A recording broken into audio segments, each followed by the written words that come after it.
Good evening सभी को। आज हम जो है इलेक्ट्रोकेमिस्ट्री क्लास 12th का नेक्स्ट लेक्चर कवर कर रहे हैं। इसमें आज जो हम पॉइंट्स डिस्कशन करेंगे वो हैं what are the basic differences between electrochemical cell and electrolytic cell. इसके बारे में डिस्कस करेंगे कि क्या क्या डिफरेंसेस होते हैं।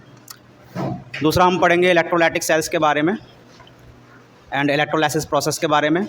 साथ के साथ हम देखेंगे कि इस इलेक्ट्रोलाइसिस प्रोसेस के साथ कौन से लॉज जुड़े हुए हैं। इन लॉज को हम कहते हैं basically Faraday's laws of electrolysis. तो इन टॉपिक्स पे हमारा आज डिस्कशन रहेगा। तो सबसे पहले हम स्टार्ट करते हैं हमारा first topic, that is what are the basic differences between galvanic cells and electrolytic cells. तो देखिए, गैल्वेनिक सेल्स की बात करें तो इनको जो है इलेक्ट्रोकेमिकल सेल्स या वोल्टेक सेल्स भी कहा जाता है। क्या कहा जाता है? इलेक्ट्रोकेमिकल सेल्स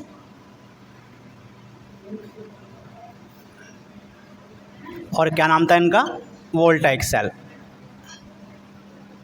ठीक है। सो इसमें क्या होता है? These are the electrochemical devices, these are electrochemical devices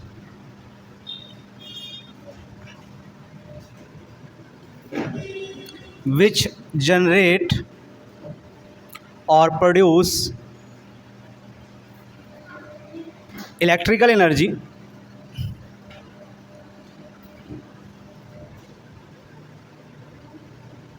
from chemical redox reactions।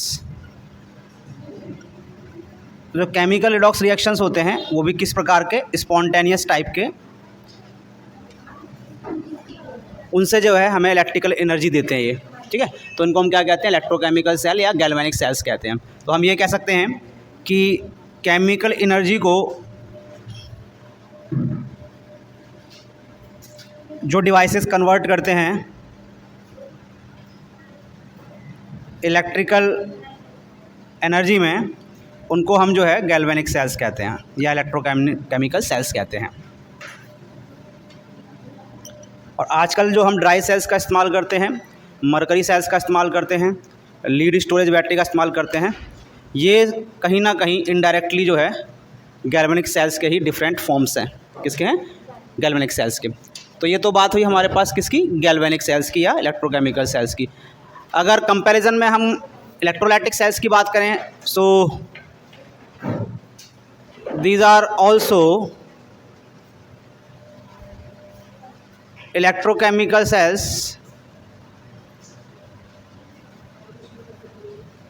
या electrochemical devices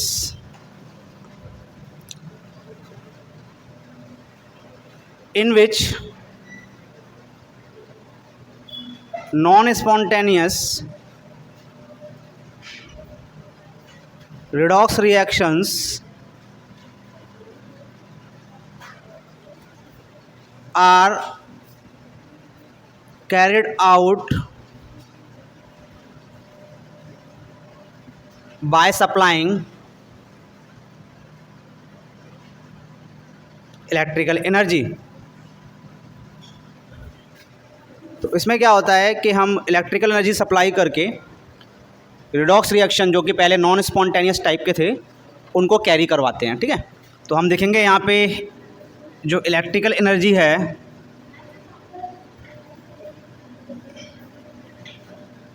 उनको इलेक्ट्रोलाइटिक सेल्स किस में कन्वर्ट करते हैं?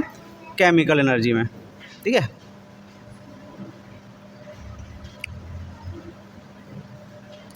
तो वो डिवाइसेस जो इलेक्ट्रिकल एनर्जी को केमिकल एनर्जी में कन्वर्ट करते हैं उनको हम क्या कहते हैं? इलेक्ट्रोलाइटिक सेल्स कहते हैं। अगर हम डायग्राम की बात करें तो एक सिंपल सा डायग्राम हम ले लेते हैं। जैसे डैनियल सेल एक टाइप का मेरा इलेक्ट्रोकेमिकल सेल होता है। इसके बारे में आपको अच्छी तरह पता होगा। लेफ़्ट बीकर में हम जो है जिंक सल्फेट सॉल्यूशन लेते हैं और इसके अंदर जिंक की एक रॉड को जो कि इलेक्ट्रोड कहलाती है उसको डिप कर देते हैं। राइट वाला एक और बीकर लेते हैं हम, इसके अंदर हम जो है कॉपर सल्फेट सॉल्यूशन लेते हैं। इसके अंदर एक कॉपर की रॉड को हम डिप कर देते हैं, ये भी एक इलेक्ट्रोड है। और इसको एक वोल्ट मीटर से या एमीटर से हम कनेक्ट कर देते हैं। जो हमारा लेफ़्ट वाला बीकर है उसका जो इलेक्ट्रोड है वो एनोड कहलाता है, ठीक है। और इसका सिंबल आपका क्या होता है बेटा? माइनस होता है, ठीक है। और जो राइट वाला इलेक्ट्रोड है वो हमारा कैथोड कहलाता है और इसका सिंबल क्या होता है? प्लस होता है। करंट जो है वो राइट वाले बीकर के इलेक्ट्रोड से यानी कैथोड से कहाँ जाता है? एनोड की तरफ जाता है, ठीक है। So this is a galvanic cell जो कि हमको क्या दे रहा है? इलेक्ट्रिकल एनर्जी दे रहा है। यहाँ पे हम सॉल्ट ब्रिज लगाएंगे, salt bridge for circuit completion और long working of electrochemical cell. अगर हम इलेक्ट्रोलाइटिक सेल की बात करें तो यहाँ पे एक सिंपलेस्ट इलेक्ट्रोलाइटिक सेल मैं बना रहा हूँ। इलेक्ट्रोलाइटिक सेल जो कि है मेरा कॉपर सल्फेट सॉल्यूशन सेल, ठीक है। तो एक इलेक्ट्रोलाइटिक सेल सबसे सिंपलेस्ट टाइप का बना रहा हूँ, कॉपर सल्फेट सॉल्यूशन का है। इसमें हम क्या करेंगे? इसमें हमारे पास एक ही बीकर की आवश्यकता होती है, हमें दो बीकर नहीं चाहिए इसके अंदर, जबकि हमको इलेक्ट्रोकेमिकल सेल या गैल्वेनिक सेल में क्या चाहिए होते हैं? दो बीकर चाहिए होते हैं। तो यहाँ पे देखिए मैंने एक ग्लास बीकर लिया हुआ है, इसके अंदर मैंने कॉपर सल्फेट सॉल्यूशन ले लिया है, या आप या अगर आप कोई सॉल्ट ले रहे हैं दूसरा तो मोल्टन फॉर्म में भी ले सकते हैं। तो यहाँ पे कॉपर सल्फेट सॉल्यूशन ले लिया मैंने एक्वस फॉर्म में, और यहाँ पे दो इलेक्ट्रोड मैं कॉपर के ही लगाऊंगा। कॉपर के दो इलेक्ट्रोड लगा दिए मैंने। राइट वाले इलेक्ट्रोड से मैं बैटरी का प्लस टर्मिनल कनेक्ट करूँगा, लेफ़्ट वाले इलेक्ट्रोड से मैं बैटरी का नेगेटिव टर्मिनल कनेक्ट करूँगा।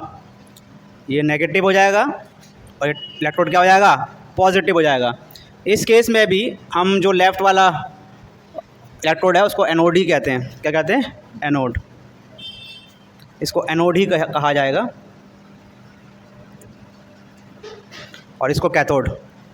बस आपकी जो कैथोड एनोड की पोलैरिटी है वो चेंज हो चुकी है, ठीक है। तो एक तो ये यहाँ पे सिंबल बना दिया मैंने या डायग्राम बना दिया, schematic diagram of both galvanic cell and electrolytic cell, ठीक है। तो पहले तो ये दो मेन डिफरेंस उतारिए, फिर मैं कंटिन्यू करता हूँ इसको। तो नेक्स्ट दो डिफरेंस हम पता कर चुके हैं, दो डिफरेंस के बारे में हम डिस्कशन कर चुके हैं। नेक्स्ट डिफरेंस है हमारे पास यहाँ पे इलेक्ट्रोड की पोलैरिटी क्या होती है? Polarity of electrodes.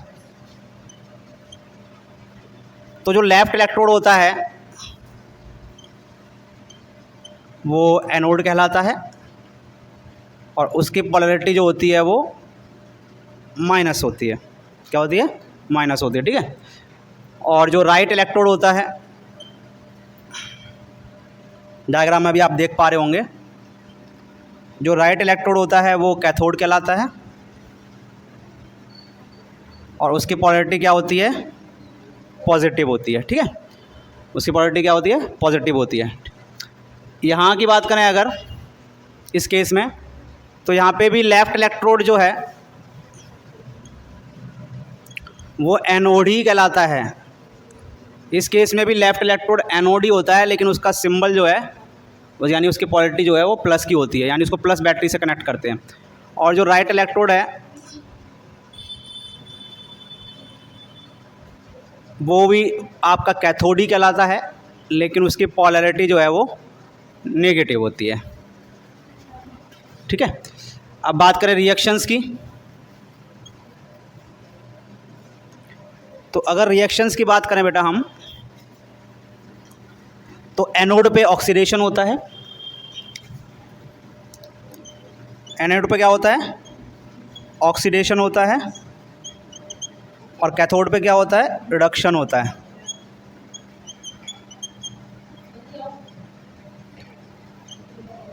अगर हम इलेक्ट्रोलाइटिक सेल्स की बात करें तो भी सेम रिएक्शंस होते हैं। इस केस में भी आपके रिएक्शंस सेम होते हैं, यानी एनोड पे आपका ऑक्सीडेशन ही होगा, जो कि actually by supplying external energy उसको करवाया जा रहा है, ठीक है। तो इस केस में एनोड पे ऑक्सीडेशन ही होगा एंड कैथोड पे क्या होगा? आपका रिडक्शन ही होगा।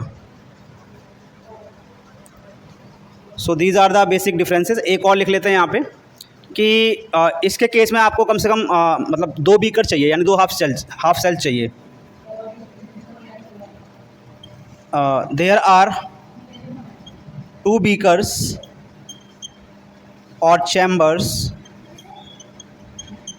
रिक्वायर्ड, ठीक है। जबकि यहाँ पे क्या होता है, single beaker is required.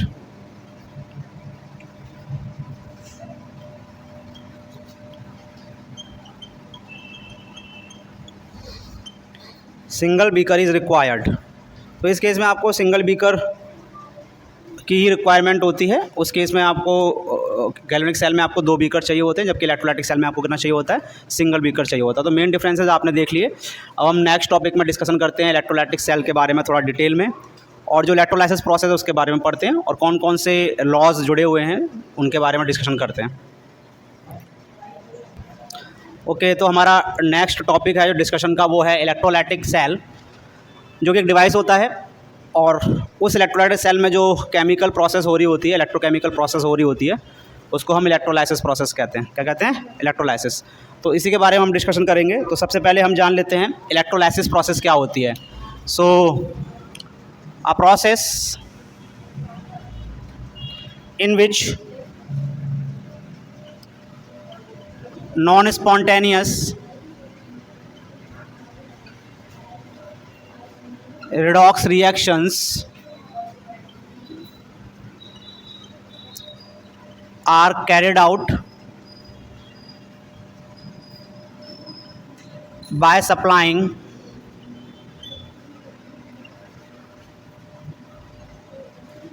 external electrical energy।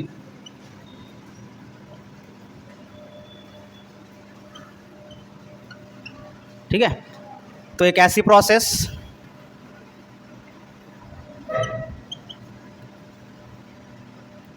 जिसमें आप इलेक्ट्रिकल एनर्जी सप्लाई करके, यानी इस प्रोसेस में इलेक्ट्रिकल एनर्जी जो है उसका कन्वर्जन होता है किस में? केमिकल एनर्जी में। ठीक है। सो इसमें क्या होता है, आपका इलेक्ट्रिकल एनर्जी का कन्वर्जन होता है केमिकल एनर्जी में। और वो सेल्स जिसके अंदर इलेक्ट्रोलाइसिस प्रोसेस होती है उसको हम इलेक्ट्रोलाइटिक सेल कहते हैं।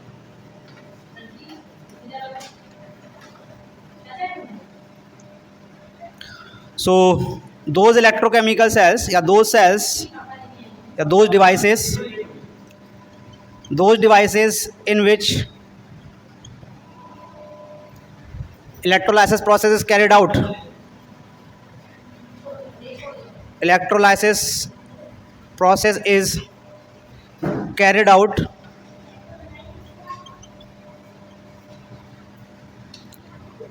are called electrolytic cell। ठीक है, आर कॉल्ड इलेक्ट्रोलाइटिक सेल। तो हम देखेंगे कंस्ट्रक्शन क्या होता है इलेक्ट्रोलाइटिक सेल का, कंस्ट्रक्शन के बारे में भी जान लेते हैं। Construction of electrolytic cell. तो कंस्ट्रक्शन ऑफ इलेक्ट्रोलाइटिक सेल, इसके बारे में हम थोड़ा जानेंगे अभी। तो अभी हम इलेक्ट्रोलाइटिक सेल का कंस्ट्रक्शन देख रहे हैं, बेसिक कंस्ट्रक्शन क्या होता है।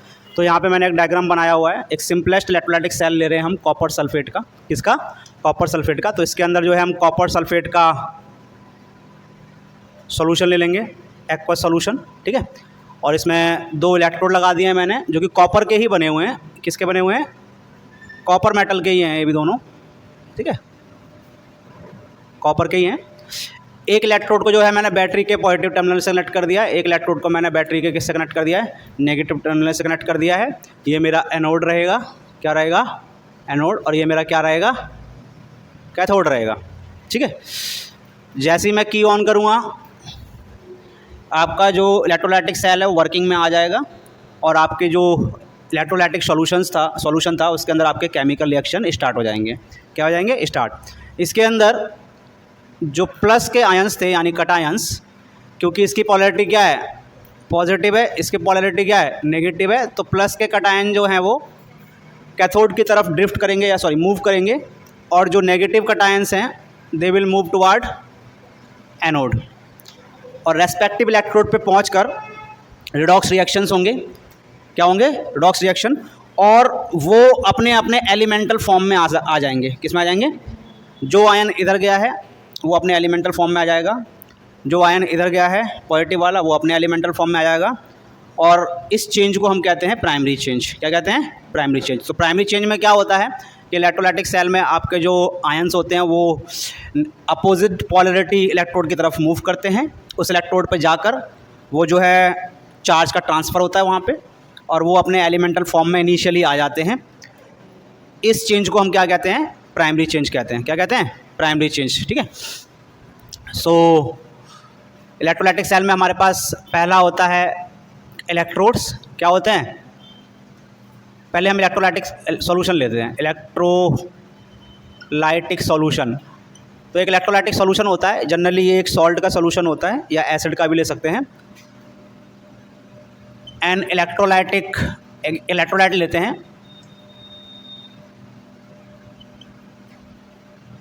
An electrolyte in either molten form, किस में लेते हैं, मोल्टन फॉर्म में लेते हैं, और इन एक्वस फॉर्म, किस में लेते हैं, एक्वस फॉर्म में लेते हैं। ठीक है।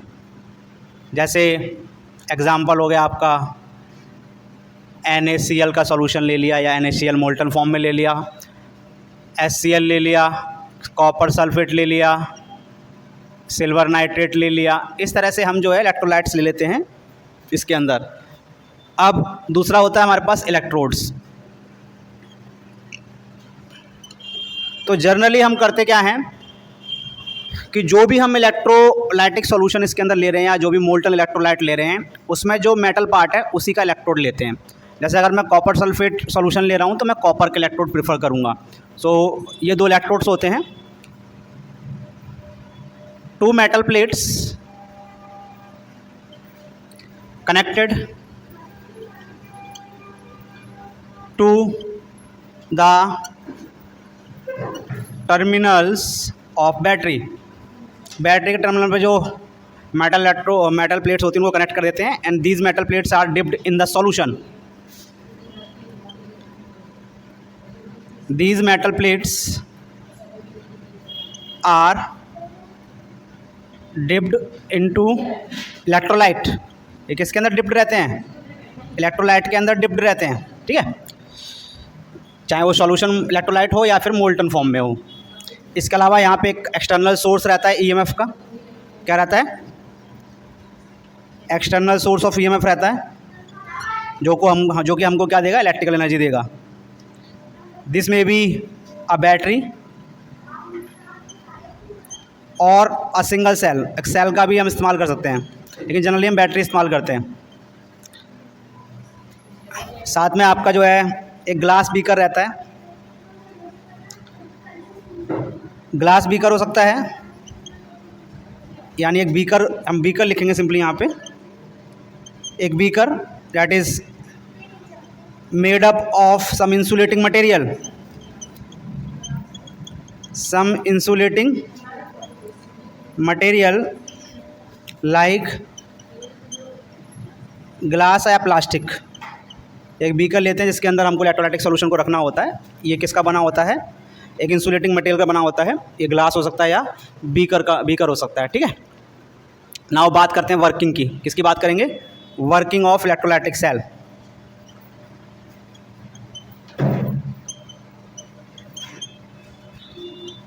और जो प्रोसेस एसोसिएटेड होती है that is known as electrolysis process.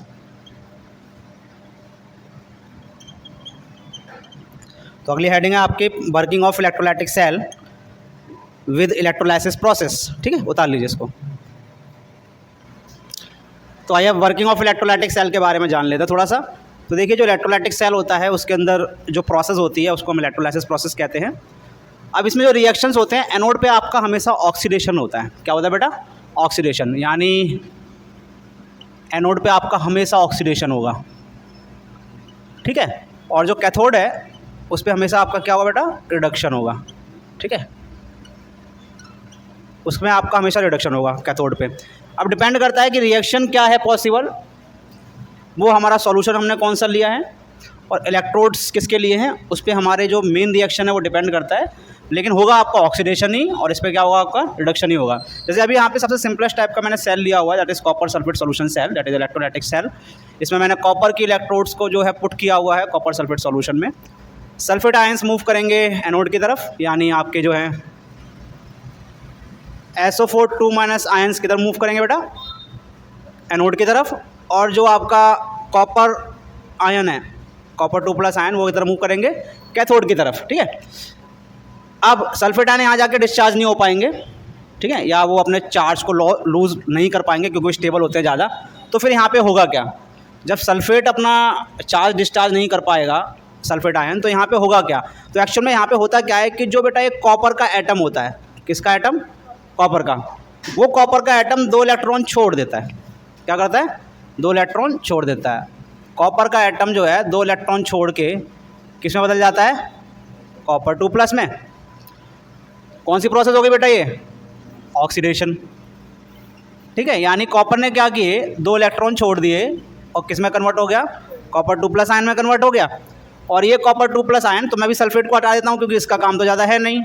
तो अब होगा क्या कि यहाँ से जो है कॉपर एटम आयन में कन्वर्ट होकर किसके अंदर मूव कर जाएंगे, सॉल्यूशन के अंदर मूव कर जाएंगे। तो यहाँ पे ऑक्सीडेशन हो गई। So this will be in solid form, और ये आपका मोल्टन फॉर्म में आ गया, ठीक है। आयन चले गए किसके अंदर, चले गए सॉल्यूशन के अंदर, ठीक है। तो अब आपके जो 2 इलेक्ट्रॉन थे वो मूव कर जाएंगे towards the positive terminal of battery. तो जो 2 इलेक्ट्रॉन थे वो मूव कर जाएंगे towards the positive terminal of battery. जैसे ही ये 2 electron positive terminal of battery में एंटर करेंगे, यहाँ से 2 इलेक्ट्रॉन बाहर निकलेंगे, 2 इलेक्ट्रॉन बाहर निकलेंगे और कहाँ जाएंगे, इस इलेक्ट्रोड से होते हुए, कैथोड से होते हुए सॉल्यूशन के अंदर जाएंगे। सॉल्यूशन के अंदर नहीं जाएंगे, मतलब इलेक्ट्रोड पे ही रहेंगे, वो पार्ट जो डिप हो रखा है। अब इसके पास क्या है, बहुत सारे, इस क्षेत्र में बहुत सारे कॉपर के आयंस हैं। वो कॉपर के आयंस क्या करेंगे, जो 2 इलेक्ट्रॉन आ रहे थे ऊपर से, इनको एक्सेप्ट कर लेंगे। क्या कर लेंगे, एक्सेप्ट, और रिड्यूस हो जाएंगे। यानी जो कॉपर के आयन थे किसके पास थे बेटा, कैथोड के आसपास इकट्ठे हो रखे थे सॉल्यूशन के, वो क्या करेंगे, 2 इलेक्ट्रॉन को एक्सेप्ट कर लेंगे और रिड्यूस हो जाएंगे किसमें, कॉपर सॉलिड में। और ये कॉपर सॉलिड जो है फिर इस पर क्या हो जाएगा, डिपॉजिट हो जाएगा। क्या हो जाएगा, डिपॉजिट हो जाएगा ये इस पर, ठीक है। और यहाँ से जो कॉपर के एटम्स हैं वो टूट के किस में जाते रहेंगे, आयंस के फॉर्म में जाते रहेंगे। तो ये यहाँ से ख़त्म होता रहेगा, ये यहाँ से क्या होता रहेगा, ख़त्म होता रहेगा। समझ गए आप बात, ठीक है। तो धीरे धीरे ये वाली रॉड जो है वो गलती रहेगी, कौन सी, एनोड वाली, और जो प्योर कॉपर है या भी जो कॉपर के एटम्स हैं या जो कॉपर के पार्टिकल्स हैं वो इस कैथोड के ऊपर क्या होते रहेंगे, डिपॉजिट होते रहेंगे, ठीक है। इस तरह से आपने देखा एनोड पे ऑक्सीडेशन चलती रहेगी और कैथोड पे क्या चलता रहेगा, आपका रिडक्शन चलता रहेगा, ठीक है। ये तो हमारी बात हुई किसकी, ये बात हुई हमारी कॉपर सल्फेट सॉल्यूशन सेल की। यानी हम बात करते हैं पहला नंबर CuSO4 इलेक्ट्रोलाइटिक सेल, है ना, इसकी वर्किंग की बात करी हमने।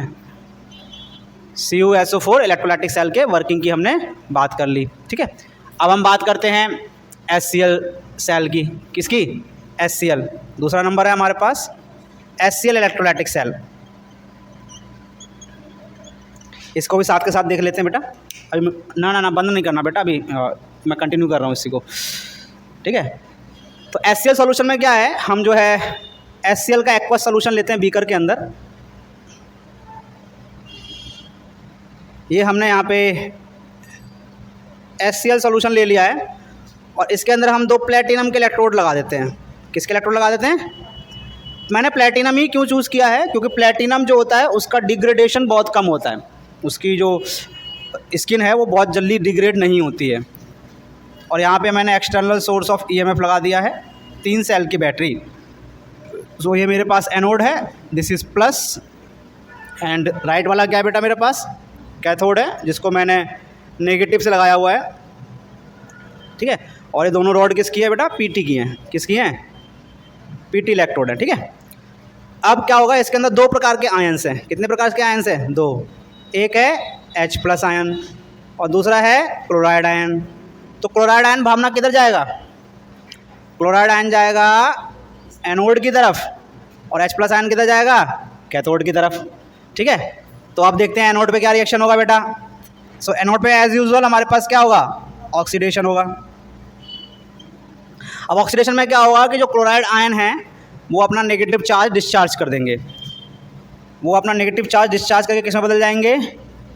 क्लोरीन एटम में बदल जाएंगे। किस में बदल जाएंगे? क्लोरीन एटम में, ठीक है। ये अनस्टेबल होता है, दिस इज अनस्टेबल, तो हम बाद में इसको बैलेंस कर लेंगे। तो क्लोराइड आयन जो है क्लोरीन एटम में कन्वर्ट हो गए। कैसे कन्वर्ट हुए? इन्होंने क्या किया, एक मिनट बेटा, एक मिनट यहाँ पे, हाँ, इन्होंने जो है एक इलेक्ट्रॉन लूज़ कर दिया। क्या कर दिया? लूज़, क्योंकि इनके पास एक इलेक्ट्रॉन ज़्यादा था तो उन्होंने एक इलेक्ट्रॉन छोड़ दिया और एक क्लोरीन एटम में कन्वर्ट हो गए, ठीक है। इस माइनस को उधर ले जाके हम प्लस के फॉर्म में भी ले सकते हैं। किसके फॉर्म में ले सकते हैं? प्लस। तो Cl प्लस में 1E, क्योंकि क्लोरीन एटम सिंगल जो होता है वो अनस्टेबल होता है, तो मैं इसको यहाँ पे 2 मल्टीप्लाई करके यहाँ पे Cl2 लिख के यहाँ पे 2 कर सकता हूँ, ठीक है। तो आपने देखा कि जो क्लोराइड आयन हैं, 2 क्लोराइड आयन 2 इलेक्ट्रॉन छोड़कर क्लोरीन गैस के एक मॉलिक्यूल में क्या हो गए? कन्वर्ट हो गए, ठीक है। तो यहाँ पे आपने देखा कौन सी प्रोसेस हो रही है बेटा? ऑक्सीडेशन। तो यहाँ से आपको जो है कौन से बुलबुले निकलने लगेंगे? यहाँ पे क्लोरीन गैस के बुलबुले निकलने लगेंगे। किसके बुलबुले? क्लोरीन। अगर कैथोड की बात करें, कैथोड पे क्या रिएक्शन हो रहा है? तो कैथोड पे हमारा क्या होता है? रिडक्शन होता है। और रिडक्शन में क्या होगा कि जो आपका H+ आयन थे वो इलेक्ट्रॉन ले लेंगे एक, और किस में कन्वर्ट हो जाएंगे? H एटम में। अब H एटम तो होता है अनस्टेबल, तो हम कहेंगे कि 2 H+ आयंस 2 इलेक्ट्रॉन लेके H2 गैस में कन्वर्ट हो जाते हैं। किस में कन्वर्ट हो जाते हैं? तो कैथोड पे कौन सी गैस निकलने लगेगी? H2 gas. तो आपने देखा कि हमने इलेक्ट्रोलाइसिस प्रोसेस से, किसके इलेक्ट्रोलाइसिस प्रोसेस से? HCl के। HCl के इलेक्ट्रोलाइसिस प्रोसेस से हमने क्या प्राप्त करी है? क्लोरीन गैस प्राप्त करी है एंड हाइड्रोजन गैस प्राप्त करी है। करी कि नहीं करी है? इसी तरह से जब हम NaCl, मोल्टन NaCl लेते हैं, क्या लेते हैं? तो उस केस में हमको कैथोड पे सोडियम प्राप्त होता है। क्या प्राप्त होता है?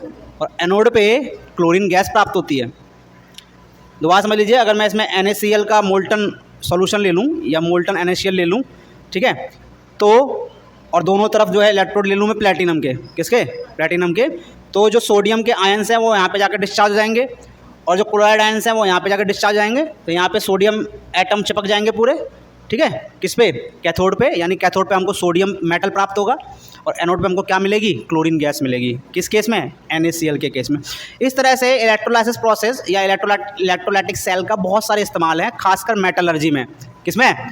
जैसे मैं कुछ एग्जांपल लिखवा देता हूँ आपको कहाँ कहाँ पे हम इस्तेमाल करते हैं इलेक्ट्रोलाइसिस प्रोसेस का, ठीक है। तो ये मैंने 2 सेल का बना दिया, NaCl वाला आप खुद बना के लेके आइएगा घर से, ठीक है। तो अभी हम थोड़ा सा इस बारे में जान लेते हैं कि जो हमने अभी इलेक्ट्रोलाइटिक सेल्स के बारे में पढ़ा, जो इलेक्ट्रोलाइसिस प्रोसेस के बारे में पढ़ा, उनका कहीं पर प्रैक्टिकल एप्लीकेशन या यूज़ है? तो बिल्कुल बेटा, उसका प्रैक्टिकल एप्लीकेशंस या यूजेस हैं। तो इसमें कुछ यूजेस के बारे में, मेन यूजेस के बारे में हम पढ़ेंगे। तो पहला है हमारे पास purification of metals, purification of different metals.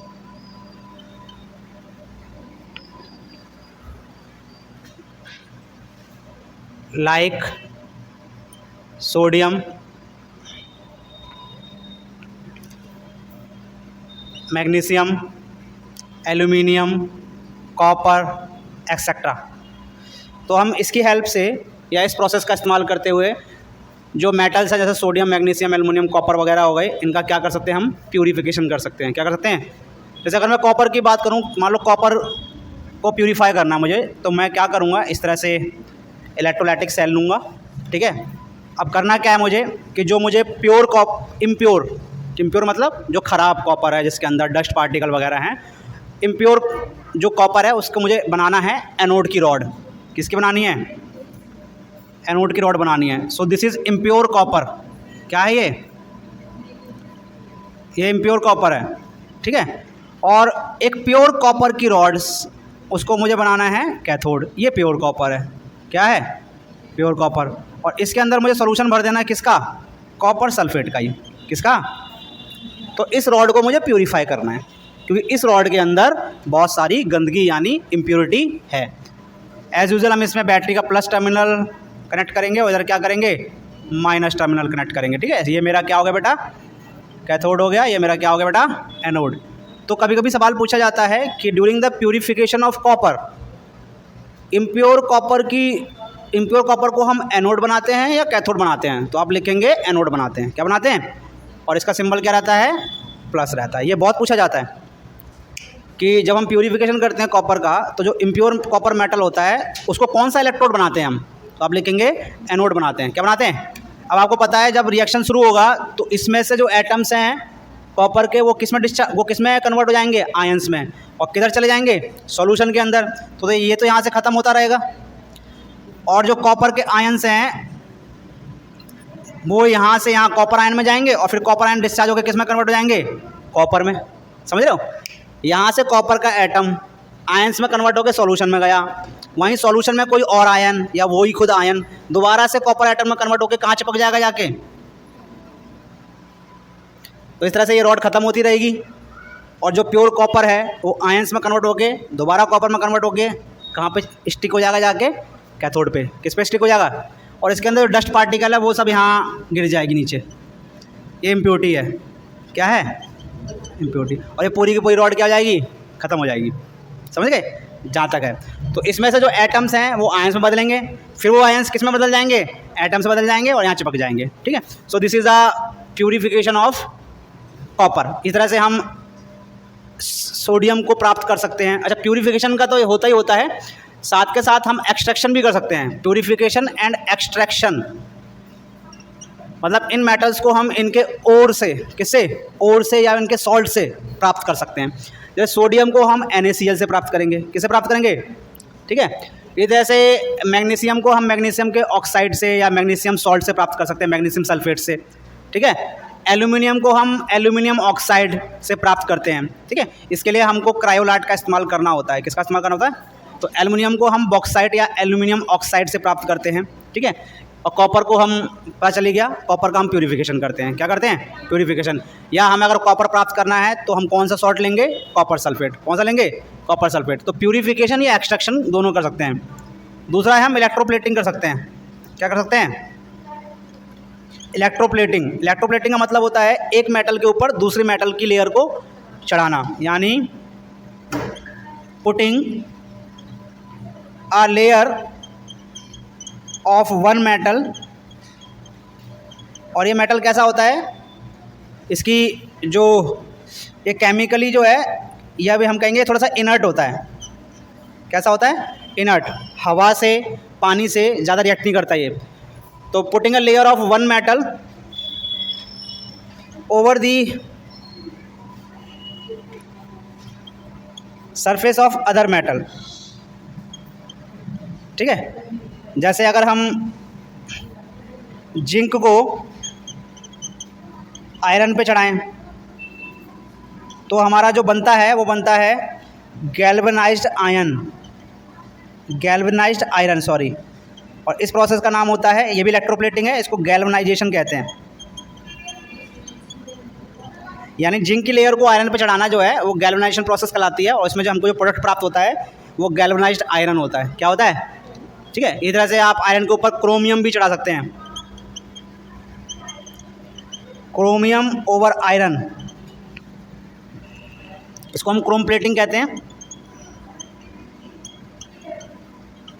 और इसमें हमको जो क्रोम आयरन मिलता है, जिससे हम, याद है आपके जो अलॉय व्हील्स वगैरह गाड़ियों के बनते हैं, ठीक है, वो क्रोम प्लेटिंग के होते हैं। किसके होते हैं? Chrome plating. थर्ड यूज है इसका बहुत अच्छा, वो है कि हम डिफरेंट टाइप्स के केमिकल्स प्राप्त कर सकते हैं। Manufacturing of different types of chemicals like H2 gas, है ना, और क्या था बेटा? Cl2 गैस, और क्या था? हाँ, आप प्राप्त कर सकते हो इसको, सोडियम हाइड्रोक्साइड भी इसी से प्राप्त कर सकते हो, अमोनियम हाइड्रोक्साइड, सोडियम हाइड्रोक्साइड, और आप जो है Cl2, H2, NaOH एक्सेट्रा, कई तरह के जो है आप केमिकल्स या गैसेस प्राप्त कर सकते हो इससे। ठीक है, इलेक्ट्रोलाइसिस प्रोसेस से। तो ये तीन मैंने आपको बहुत ही इंपॉर्टेंट एप्लीकेशन बताई हैं, बाकी इसकी और भी छोटी मोटी एप्लीकेशंस होती हैं, लेकिन ये तीन इंपॉर्टेंट हैं। उतार लीजिए बेटा।